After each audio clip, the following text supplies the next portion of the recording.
السلام علیکم آڈینس، کاروباری اداروں میں تنخواہوں سے متعلق قرارداد قومی اسمبلی میں منظور کر لی گئی۔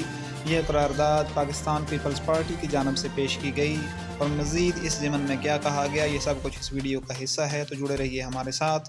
آپ کو آگاہ کریں گے کہ قومی اسمبلی کے اجلاس میں کاروباری اداروں میں مقررہ تنخواہ کی ادائیگی کو یقینی بنانے کے لیے قرارداد کو منظور کر لیا گیا ہے۔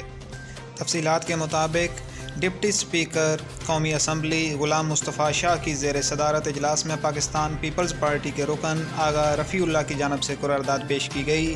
قرارداد میں آغا رفیع اللہ نے موقف اختیار کیا کہ نجی سیکٹر میں کم سے کم اجرت کے حکم پر عمل نہیں ہو رہا، یہاں تک کہ پارلیمنٹ ہاؤس کے کیفیٹیریا میں ملازمین کو بھی کم اجرت دی جاتی ہے۔ تو آڈینس، اس کا پس منظر یہ ہے کہ حکومت کا کہنا ہے کہ کم از کم اجرت 32,000 روپے ہونی چاہیے، تاہم وہ 32,000 نہیں دی جا رہی، کہیں 18، کہیں 20 اور کہیں اس سے بھی کم دی جا رہی ہے۔ تو اس حوالے سے یہ قرارداد پیش کی گئی تھی۔ رکن قومی اسمبلی نے مزید کہا کہ سیکیورٹی گارڈ کو 18,000 روپے تنخواہ دی جاتی ہے۔ انہوں نے مطالبہ کیا کہ حکومت مقرر کردہ 32,000 روپے کم از کم تنخواہ کے حکم پر عمل درآمد کروائے۔ انہوں نے مزید یہ بھی کہا کہ حکومت کی جانب سے مقرر کردہ اجرت ملنا ملازمین کا حق ہے، اور یہ بات بالکل درست بھی ہے۔ جس قدر مہنگائی ہو گئی ہے اور ہوتی جا رہی ہے، 32,000 روپے میں بھی لوگوں کا گزارا نہیں ہو رہا۔ کجا یہ کہ انہیں 18,000، 10,000 یا 15,000 روپے ماہوار تنخواہ دی جائے۔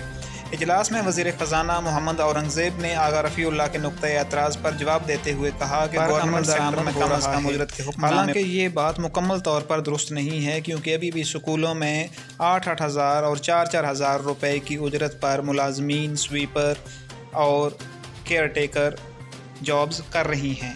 تاہم حقائق سے روگردانی یا پردہ پوشی کوئی پہلی دفعہ نہیں ہو رہی۔ وزیروں مشیروں کو تو علم ہی نہیں ہوتا کہ گراؤنڈ ریئلٹی کیا ہے۔ تاہم انہوں نے مزید کہا کہ نجی سیکٹر میں بھی کم از کم اجرت کے حکم پر عمل درآمد ہونا چاہیے۔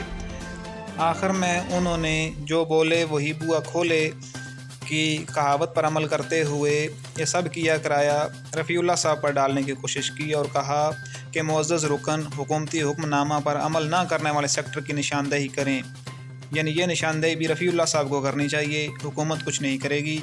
اور مزید کہا کہ کم اجرت دینے والے عناصر کے خلاف کارروائی کریں گے۔ آڈینس، اس حوالے سے آپ کا کیا موقف ہے ضرور بتائیے گا۔ نیز یہ بھی کامنٹس میں لکھیے گا کہ بجٹ 2024 میں حکومت کو کم از کم اجرت کتنی رکھنی چاہیے۔